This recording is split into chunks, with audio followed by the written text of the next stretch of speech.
to the Kent Lapp Podcast. What would be some of your practical tips on dealing with anxiety? Yeah. Meditation. And whenever people used to tell me that when I had anxiety, I wanted to punch them in the face because I was like, I don't want to sit with my thoughts. But really, truly, sitting with your thoughts, if you have all these thoughts going through your head all day, but you're going through the motions, you're only conscious of 1% of your thoughts.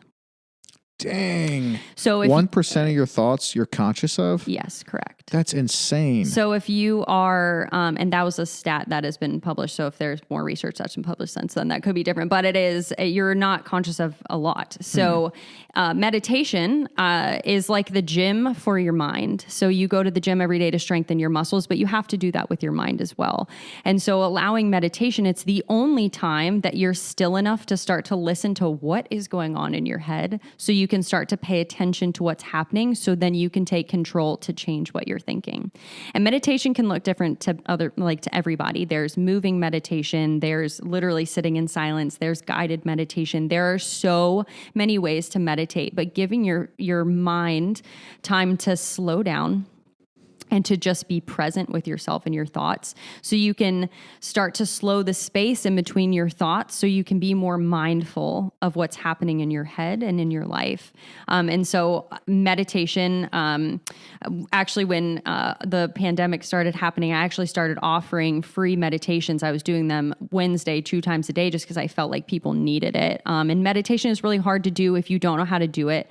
And it's not always fun, especially if you're a go person and taking the time to do it. And so, how are you offering it on Zoom or something? Yeah, I was just doing Zoom. Okay. So I do one-on-one with people. I always use it in my coaching, but I also offer like one-on-one sessions for just meditating. But I just felt like I wanted to just help more people and just give the gift of that, because that is truly one of the best things you can do for anxiety, for anything you're going through in this crazy world that we're living in. It is the best thing that you can do. And so I would say find a way to meditate, whether that's through, there's so many apps out there, and sometimes the apps can be overwhelming because there's a lot of them out there. But finding an app or a person or, just finding a coach or going to meditation classes or sitting there with music or doing something. But even if it's 5 minutes a day, even if you start with 2 minutes a day and then build your way up, it doesn't have to be this hour-long practice of sitting there. The meditations I was doing with people are 20 minutes. But really just giving yourself time to slow down. And I think just be aware of what's going through your head. And then I think a really profound thing is journaling. And a lot of times I love to meditate and then journal. And so you're coming out of that meditation and you have all these thoughts and stuff, and then you journal, but also journaling before bed, I think is really, really great. Brain dumping. So you just take pen to paper, you don't think about what you're writing, and you just write it out. And then I think also focusing on gratitude and training your brain to look for that. I think gratitude is such an underused practice. And I think we throw down oh, what are you grateful for? And it's all these different things, but it really is true, because if you can start thinking every day what you're grateful for, then you're going to train your brain to look for that. So even when a situation happens, you're going to train yourself to start to look for what you can be grateful for, what's good in the situation versus the bad. So exactly like you said, this either caused it or allowed, that's the same thing. So once you train your brain to start looking for the good, it's going to be easier. Mm-hmm. And so whether that's getting up in the morning and writing what you're grateful for, or finding someone to text with, or anything like that, I think having a practice of gratitude, it's more than just saying what you're grateful for. It's literally being I think the best and easiest way to meditate is to put on your favorite music, something that's calming or whatever is calming to you. It could be rock music or, piano, but, and then thinking of moments that you're grateful for in your life. Maybe it's 3 moments, and Tony Robbins actually does this, but a moment you're proud of, a moment that, you achieved something or whatever you want to do. And then a moment with family or friends that you loved. And then, maybe just another moment that was exciting. And so sitting and not just thinking, right? Because you can sit and be like, oh yeah, well, I'm really angry right now, but I'm grateful, I guess, that the sun is shining. And then it's different to say, to think in your head, oh, I remember that time at Christmas with my family and the presents were all around the tree and I felt the love of my family and the magic of Christmas. And then you start to feel it in your body.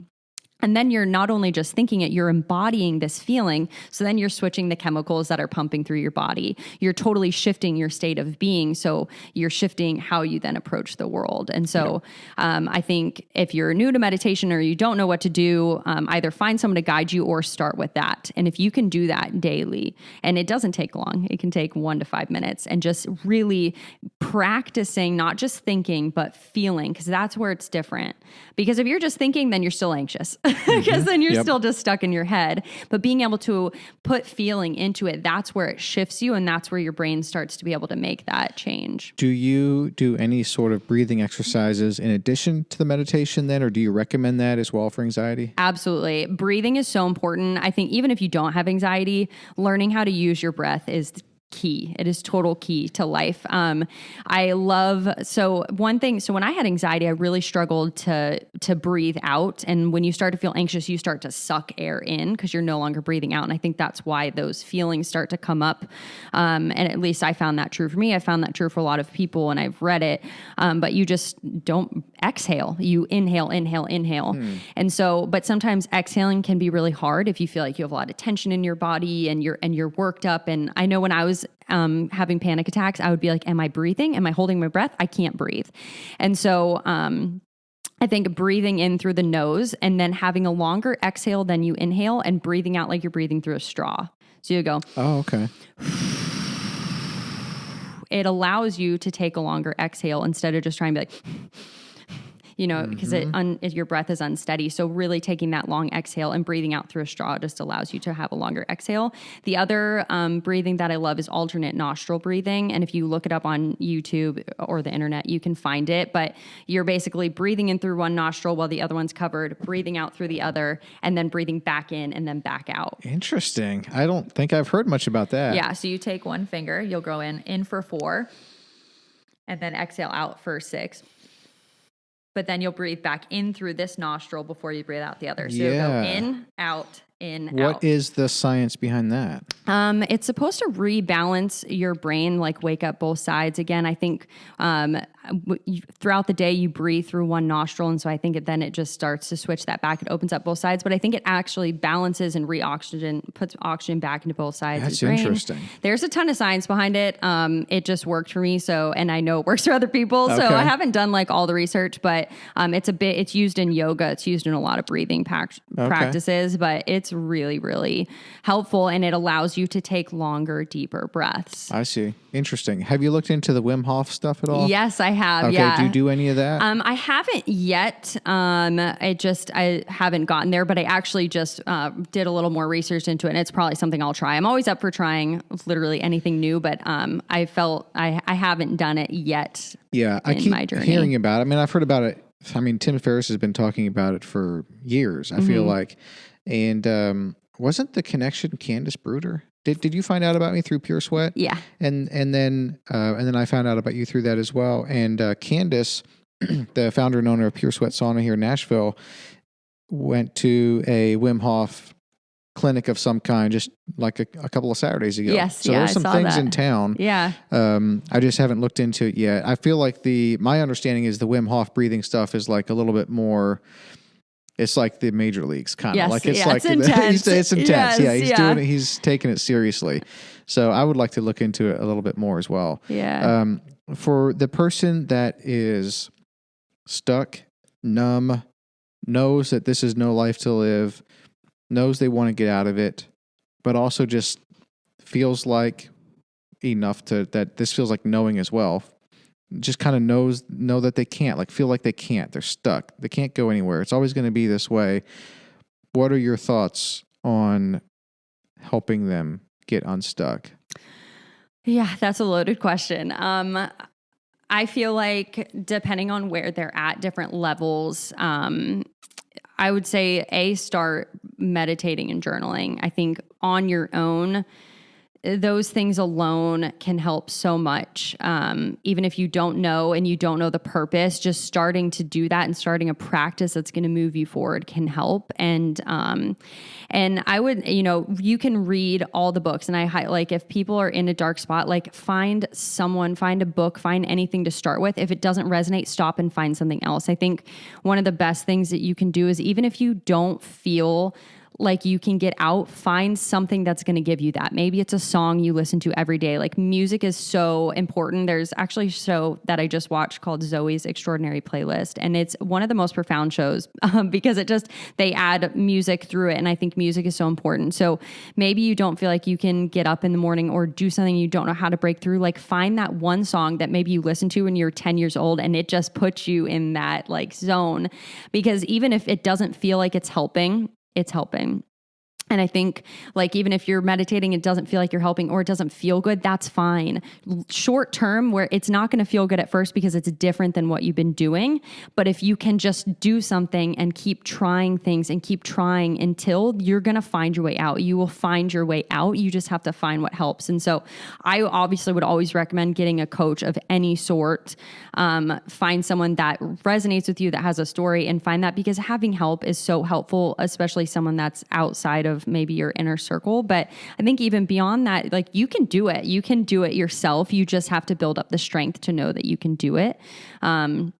And sometimes people can't do it by themselves, and that's where you get, you reach out. But I think finding something that you can do every day, whether it's the song or a small meditation, or maybe it's coloring, something that you loved from part of your life that in that moment you felt most true to you, you felt happy, you felt joy, and do it every day. And even if it doesn't feel good and it's not fun, do it. Keep doing it, because one day it will feel good again.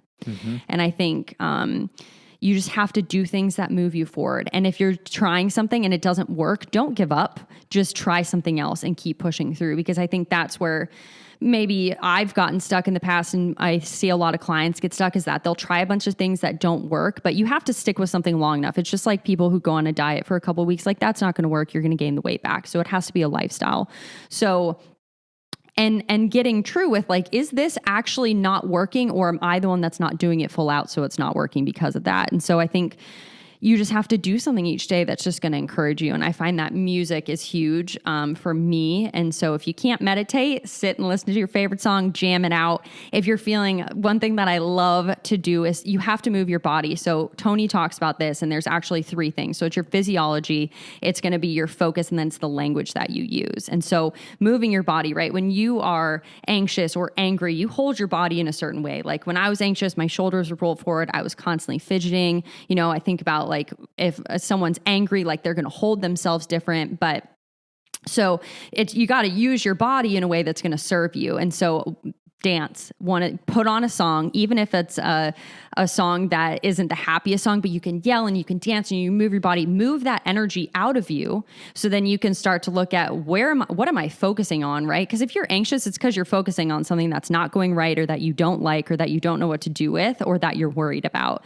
So if you can shift your focus to something that's more empowering for you, and maybe it's not sunshine and rainbows, but it's the thing of like, I'm going to find my way out. Like that was me. Like I was not thinking that I was going to have the life I do now, but I was like, I'm going to find, this is not the end for me. Yep. And so I just had to switch my focus to that. And then I had to start listening to the language that I was using around things. And so I think moving your body, if you can move your body, get that energy out, get it unstuck. Like, I don't care if you're a good dancer or not, like jam out and move your body, do jumping jacks, jump up and down, like something that's going to move your body. If you're anxious all the time, maybe just stand. Like one of my favorite things to do is just standing and opening your heart, like opening your arms to the sky and just opening your heart, because it's a position of surrender. It's a position of just openness.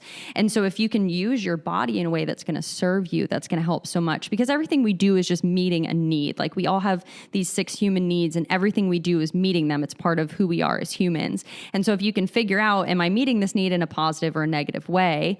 And then if it's a negative way, how can I make it positive? And then you start to look at where's your physiology, where's your focus, where's your language, and then you can start to move. And that's something that Tony talks about all the time. I got one of my certifications through his program with Chloe Madonis. And so that's something that I fully believe in, and I've seen work in my life, because you can make yourself anxious by the way you sit, and you can also make yourself joyful.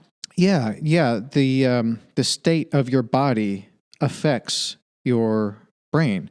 This Yep. is something where Dr. Reisman was on recently, his practice is in Brentwood, and he's been in holistic health since 1991. So he knows Wow. his stuff for 30, Yeah. 30 years.